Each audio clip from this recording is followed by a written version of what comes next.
Setelah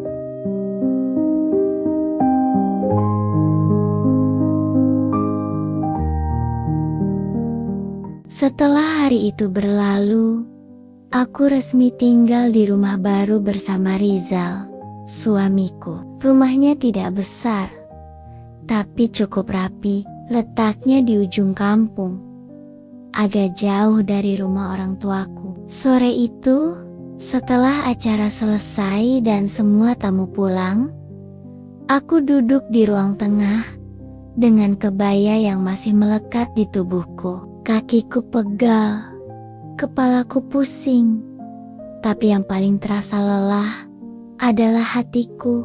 Rizal duduk di seberang sama-sama diam. Kami seperti dua orang asing yang kebetulan duduk di satu ruangan.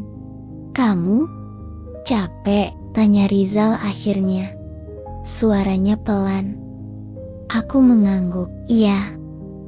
Kalau mau ganti baju, silakan. Kamarnya di situ," katanya sambil menunjuk. Aku berdiri pelan. "Masuk ke kamar yang sekarang," katanya adalah kamarku juga. Kamarnya sederhana. Hanya ada kasur, lemari kecil, dan kipas angin. Aku menutup pintu, lalu duduk di pinggir kasur. Begitu kebaya itu kulepas, aku langsung merasa seperti kehilangan sesuatu. Bukan cuma baju, tapi juga peran anak kecil yang selama ini kupakai. Aku menatap cermin kecil di lemari. Wajahku masih terlihat seperti anak SMP, tapi statusku sudah istri. Rasanya aneh, seperti mimpi yang terlalu nyata. Aku berganti baju, lalu kembali ke ruang tengah. Rizal sudah menyiapkan air minum. "Nih," katanya sambil menyodorkan gelas. "Makasih," jawabku. Kami duduk lagi. Sunyi. Beberapa menit terasa sangat panjang. Aku bingung harus ngapain, harus ngomong apa. Biasanya jam segini aku masih ngerjain PR atau nonton TV bareng adik. Sekarang aku duduk di rumah orang lain, bersama orang yang baru hari ini resmi jadi suamiku. "Kamu lapar?" tanya Rizal lagi. Aku mengangkat bahu. "Sedikit. Aku beliin nasi tadi siang, tapi mungkin sudah dingin. Aku angetin ya," katanya. Aku mengangguk. Dalam hati aku mikir, kok cepat sekali aku harus dilayani dan melayani seperti ini. Padahal kemarin aku masih disuruh ibu buat fokus sekolah. Kami makan berdua di meja kecil. Aku makan pelan, hampir tidak bersuara. Rizal juga tidak banyak bicara. "Kamu biasanya makan segini?" tanyanya. "Iya, di rumah juga segini," jawabku. "Oh," katanya singkat. Aku bisa merasakan kalau dia juga canggung. Mungkin dia juga bingung harus bersikap seperti apa pada istri yang masih sangat muda seperti aku. Malam datang, lampu ruang tengah dimatikan. Tinggal lampu kamar yang menyala. Aku duduk di pinggir kasur, memeluk lutut. "Kamu mau tidur sekarang?" tanya Rizal. Aku mengangguk pelan. "Iya." Dia mematikan lampu, lalu berbaring di sisi lain kasur. Jarak kami agak jauh. Aku menatap langit-langit, jantungku berdebar. Ini pertama kalinya aku tidur satu kamar dengan laki-laki dewasa. Rizal memecah diam. "Kamu jangan takut ya, kita pelan-pelan aja." Aku menoleh sedikit. Aku masih bingung, Mas." "Iya, aku ngerti. Kamu masih kecil," katanya jujur. Kata "masih kecil" itu membuat dadaku terasa perih, tapi juga sedikit lega. Setidaknya dia sadar. Malam itu aku tidak langsung tidur. Air mata mengalir pelan, di pipiku. Aku menutup mulut dengan selimut supaya tidak terdengar. Aku kangen ibu, kangen rumah, kangen kasur kecil di kamarku. Dalam hati aku berbisik, "Bu, Sari takut." Entah jam berapa akhirnya aku tertidur. Dengan mata yang masih basah, hari-hari berikutnya mulai berjalan. Tapi bagiku semuanya terasa asing. Pagi pertama sebagai istri, aku bangun lebih dulu. Karena dengar Rizal bersiap kerja. "Kamu gak usah bangun sebenarnya," katanya saat melihat aku duduk di kasur. "Aku cuma mau berangkat." Aku menggeleng. "Ibu bilang istri harus bangun pagi." Rizal tersenyum kecil. "Kamu ikut saja kalau mau." Aku ke dapur, bingung harus mulai dari mana. Di rumah, aku biasa bantu ibu, tapi selalu ada yang membimbing. Sekarang aku sendirian. Aku mengambil beras, mencuci, lalu menanak nasi. Tanganku agak gemetar. Aku takut salah. Aku masak telur dadar seadanya, lalu menyeduh teh. Saat Rizal duduk di meja, aku menaruh piring di depannya. "Ini cuma telur," kataku ragu. Rizal tersenyum. "Enggak apa-apa, makasih ya." Aku duduk di seberangnya, menatap dia makan. Ada rasa bangga kecil di dadaku, tapi juga takut. Takut kalau nanti dia bosan. Takut kalau aku selalu kurang. Setelah Rizal berangkat kerja, rumah jadi sepi. Aku berdiri di ruang tengah, tidak tahu harus ngapain. Biasanya jam segini aku sudah siap-siap ke sekolah. Pakai seragam putih biru, tas di punggung. Aku duduk di kasur, menatap tas sekolahku yang ikut kubawa. Tas itu tergeletak di pojok lemari, tidak terpakai. "Apa aku masih boleh pakai ini lagi?" tanyaku pada diri sendiri.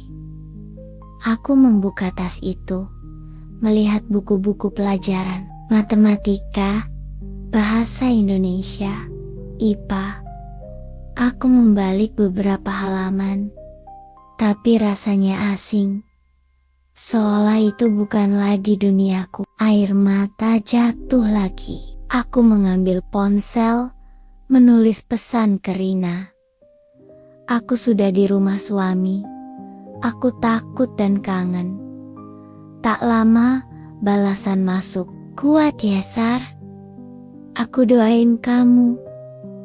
Aku menatap layar lama, lalu meletakkan ponsel. Siang itu, ibu datang menjenguk. Begitu melihat ibu, aku langsung memeluknya. "Bu."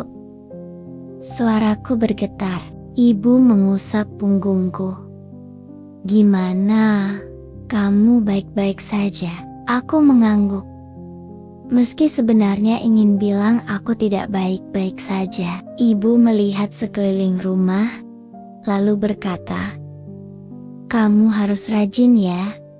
Jangan manja, sekarang kamu sudah jadi istri." Aku mengangguk lagi. Kata-kata itu seperti mengingatkanku bahwa aku tidak boleh lagi bersikap seperti anak kecil. "Kalau ada apa-apa, bilang ibu," tambahnya. "Iya, Bu." Saat ibu pulang, dadaku terasa kosong lagi. Aku berdiri di depan rumah, melihat punggung ibu menjauh. Hari-hari berikutnya berjalan hampir sama. Bangun pagi, masak seadanya, bersih-bersih, lalu menunggu Rizal pulang. Kadang aku duduk di depan rumah, melihat anak-anak kecil bermain petak umpet. Aku tersenyum kecil, tapi hatiku perih. Suatu sore, aku memberanikan diri bertanya pada Rizal, "Mas, aku masih bisa sekolah nggak?" Rizal terdiam sebentar. "Kamu masih pengen sekolah?" Aku mengangguk. Iya, aku. Pengen lanjut.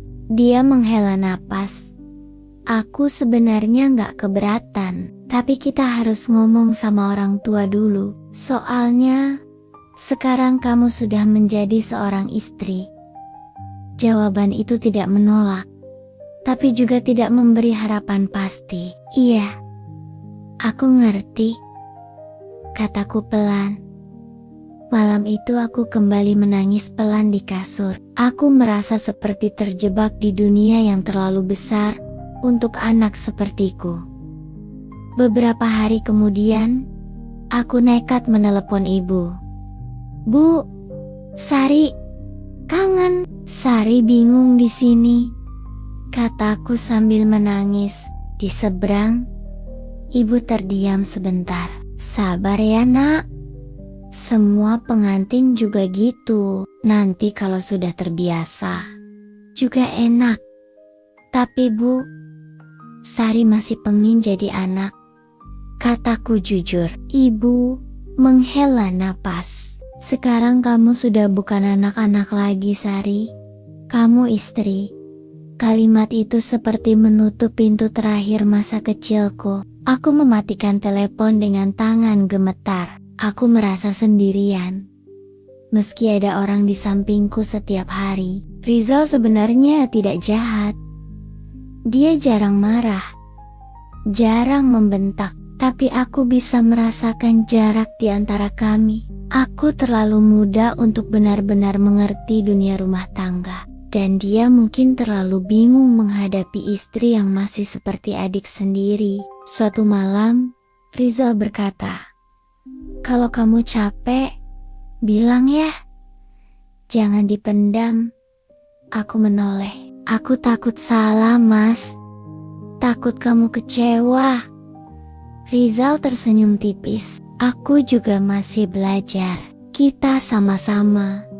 Kata-kata itu sedikit menghangatkan hatiku. Tapi tetap saja, rasa kehilangan itu tidak hilang. Aku kehilangan bangku sekolah, kehilangan teman-teman, kehilangan kebebasan untuk bermimpi tanpa beban. Sekarang, setiap hari aku bangun dengan satu peran besar di pundak istri. Dan disitulah aku sadar, pernikahan ini benar-benar bukan seperti yang pernah aku impikan. Tidak ada cerita romantis seperti di sinetron. Tidak ada tawa bahagia setiap saat. Yang ada hanyalah dua orang asing yang dipaksa belajar hidup bersama.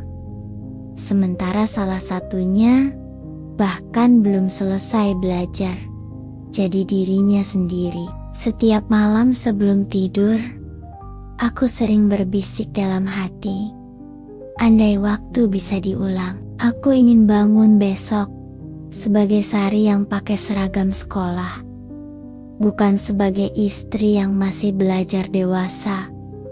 Tapi waktu tidak pernah mau mundur, dan aku hanya bisa menjalani hari-hari itu pelan-pelan, dengan hati yang masih sering bertanya, kenapa aku harus tumbuh terlalu cepat?